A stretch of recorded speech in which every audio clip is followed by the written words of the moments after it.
Hello, Internet. Welcome back to this channel. So, in this video, I want us to talk about uh, something very interesting, something that has had the internet awash, uh, something that has just had the internet explode in the recent few days, and it's nothing but the political situation of the West African country of Senegal. So Senegal elected their president, democratically elected their president a few days ago.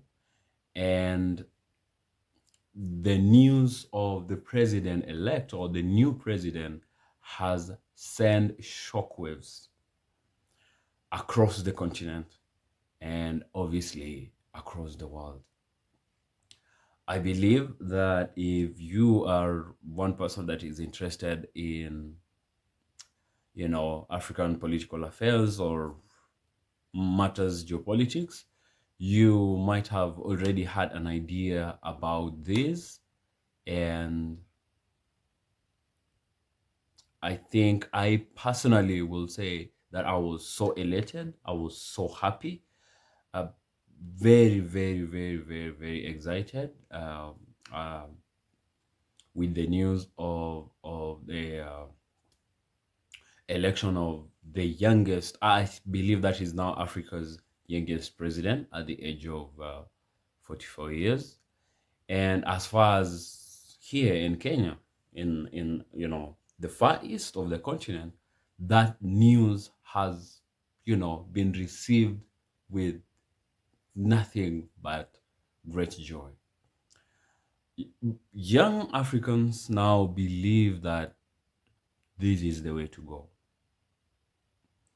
I personally believe now that this is the exact path that every African country must follow if emancipation is anything that we, long for. Because decades after colonialism, we are still under the oppression and the impression of our colonial masters. So to speak. And this new generation, the new wave of young African leaders, the revolution that is actually taking place in West Africa, is worth noting, worth giving the attention it is receiving from the young president of Burkina Faso to the situation in Niger, in Mali, now in Senegal, and many more are going to follow, because this is an inevitable course. Africa is rising. Africa will and must continue to rise and to realize the truth. Now, I want us to take a minute to listen to this very, very powerful speech by the president-elect of Senegal that has been doing so many rounds, deservedly so many rounds on the internet. Let's have a listen. France must make preparations for a definitive break and completely withdraw from Africa. Africa belongs to Africans, not France. She belongs to no one else, neither China, nor the United States, nor anyone else. It is high time for France to lift its knee off our neck and put an end to this unjust oppression. Centuries of misery, human trafficking, colonization, and neocolonization have caused immeasurable suffering. It's time to put an end to this cycle of oppression. It's high time for France to leave us alone. It's time for France to take a cue from its European neighbors and learn a valuable lesson in independence. Germany is the leading economic power in Europe, significantly surpassing France, which is ranked as the third or fourth largest economic power globally. Germany does not exploit any country, any colony. I can mention Italy, I can mention Spain, who had colonies before, but who do not exploit anyone, who do not interfere, who do not impose leaders in their former colonies. On what grounds does France believe it can continue to impose leaders on us and make choices on our behalf? This must come to an end. And the emerging Africa, the African youth, the African elites, and the African diaspora all stand united in saying, no, it cannot continue any longer. France's hypocrisy is evident and pervasive in daily life. Let's examine the cases of Mali and Chad as prime examples of this hypocrisy. In Chad, where the constitutional process has been interrupted, France applauded and its president visited to officially consecrate the new king's coronation ceremony. In Mali, where it is not the constitutional process that has been interrupted, but the transition process, France has condemned and even packed up its things to say that it is leaving Mali. That's hypocrisy. It's the double standard. It is the double language that France employs in its dealings with Africa. During our questioning of Mr. Jean-Yves Le Drian regarding the situation in Ivory Coast and France's decision to allow a third term, he provided a clear explanation. He stated that while he accepted the third term for Ouattara, he refuses it for Belarus. He emphasized that France has condemned the situation in Belarus and has actively encouraged the European Union to do the same. Le Drian explains that in Belarus, millions protested, unlike Ivory Coast, where there were no mass demonstrations on the streets. This is how France deals with African issues. Personally, we expect absolutely nothing from France. We desire her to cease meddling in our matters so that the people of Senegal can exercise their freedom of choice rather than being influenced by France's selection of a candidate using the tactics we are aware of. We begin by targeting individuals, adorning them with the Legion of Honor or a similar knightly rank, enlisting them in Masonic lodges, and informing them to prepare themselves as they will be next in line. Even the hypothesis that Macky Sall may not succeed, we know who is being prepared by France. This must come to an end. It will not occur in this manner any longer. Let's be clear. We have absolutely nothing against the French people. In France, both political and citizen voices are rising to hold and express the same discourse as the one I'm currently presenting to you. For example, the deputies, such as Mrs.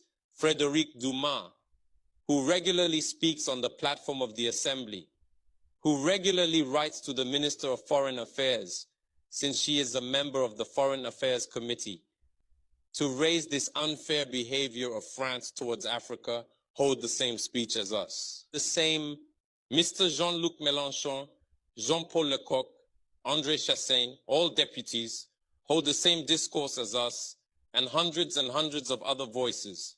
The NGOs, like other non-profit organizations, are doing remarkable work in the same direction. We strongly urge France to listen to the voices that speak to it about our plan for a more collaborative, fairer, and sustainable partnership between Africa and France. It is crucial that we work together towards a future that is equitable, just, and environmentally conscious. If she listens, I believe we'll have beautiful days ahead in our collaboration together. If he doesn't know how to cut it, thinking he can continue to function like in the time of our grandfathers, this African youth no longer accepts it. France must make preparations for a definitive break and completely withdraw from Africa. Africa belongs to Africans, not France. She belongs to no one else, neither China, nor the United States, nor anyone else. So now, there's been a lot that can be said about this situation, this election. Just about anything has been said. So Basiru Diomaye Faye is the name of this newest president, and You've heard the message he has for, especially for Senegal's former colonial master. If former is actually an appropriate word in this case. And one of the most clear things is that France has completely fallen out with the West of Africa, and there is a strong revolution against it. And it's it's obviously going to continue. This is the trajectory. And another obvious thing that I think must be pointed out, that is maybe one of those things that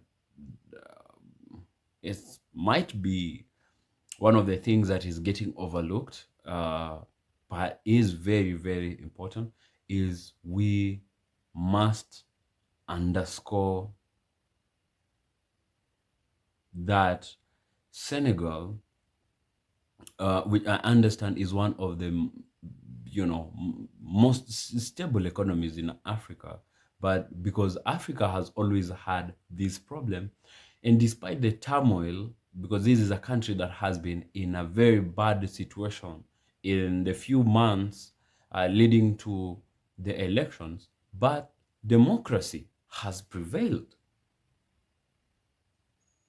I mean, that's not nothing. I mean, that is something that we must really, I mean, just give the attention that we're supposed to give. The former ruling party came out to concede defeat peacefully, and that is very commendable. I think that is very, very, very impressive.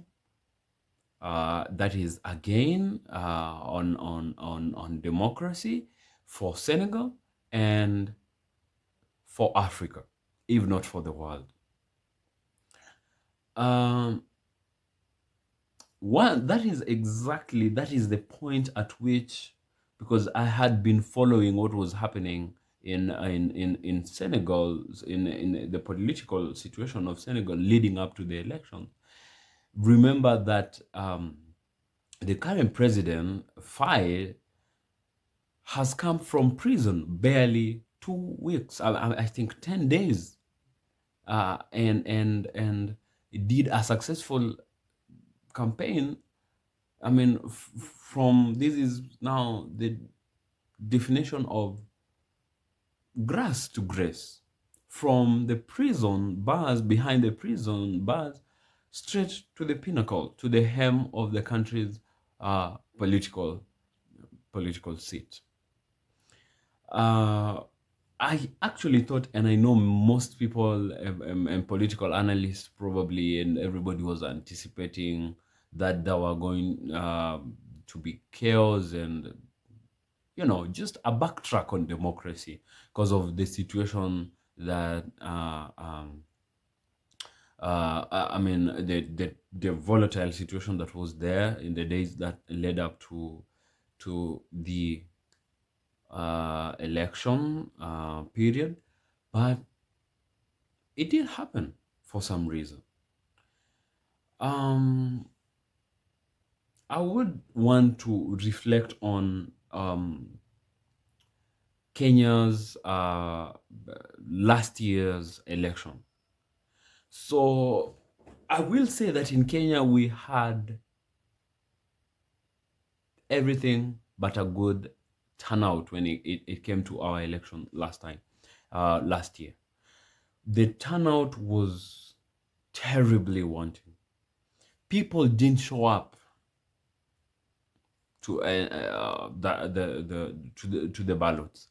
A few people elected, did what they did, and so many, and that is a problem, a very big problem.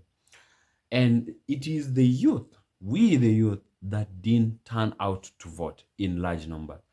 Remember, Africa is the youngest continent, and uh, I mean, every African country has the youth being the majority of its population. In Kenya, it is the youth that didn't actually turn out in their large numbers to vote for some reason.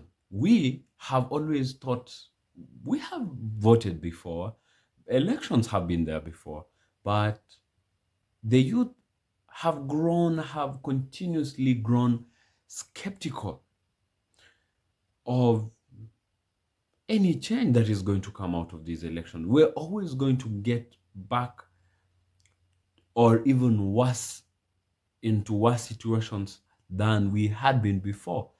And so it feels like there is no need to go to the ballot anymore because we are going to elect the same people. And the discourse that has been in the streets of say, Nairobi and many places in the country among us, the youth, is we have been thinking that people have even been having extreme opinions like it's time to ask the older generation of our parents to stop going to the ballot, or we let them go until they can't do it anymore and then we start afresh.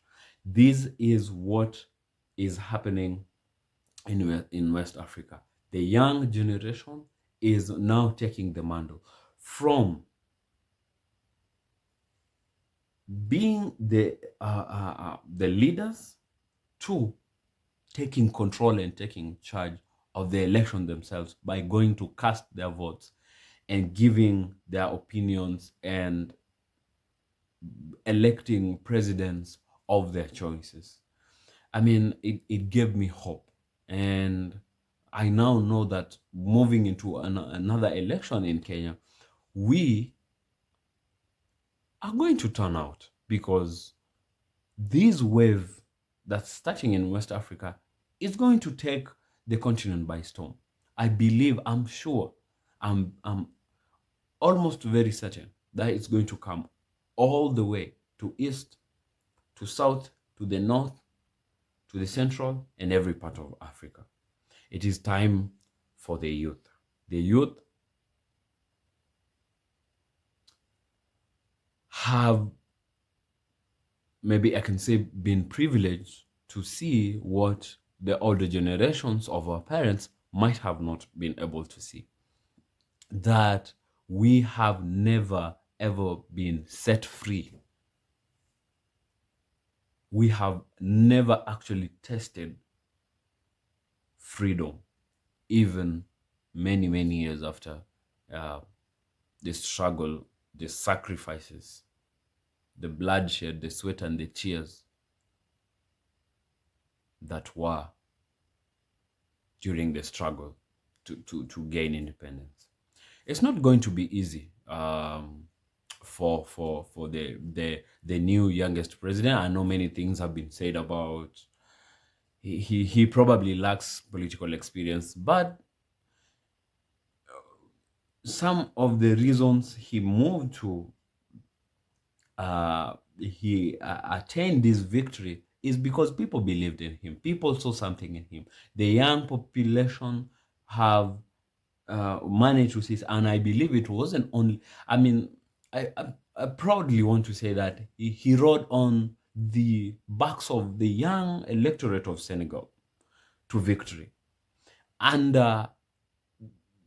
the guidance and the mentorship of the long-serving Senegalese opposition leader, Ousmane Sonko. So, I mean, we still have people of experience, and I believe a person like Ousmane Sonko is going to be, um, a resource person for the new government, despite the president not having so much uh, political experience, but he has been in the civil service. He has worked for, I think, the taxman of Senegal for quite some time. And I believe he's going to charter this way.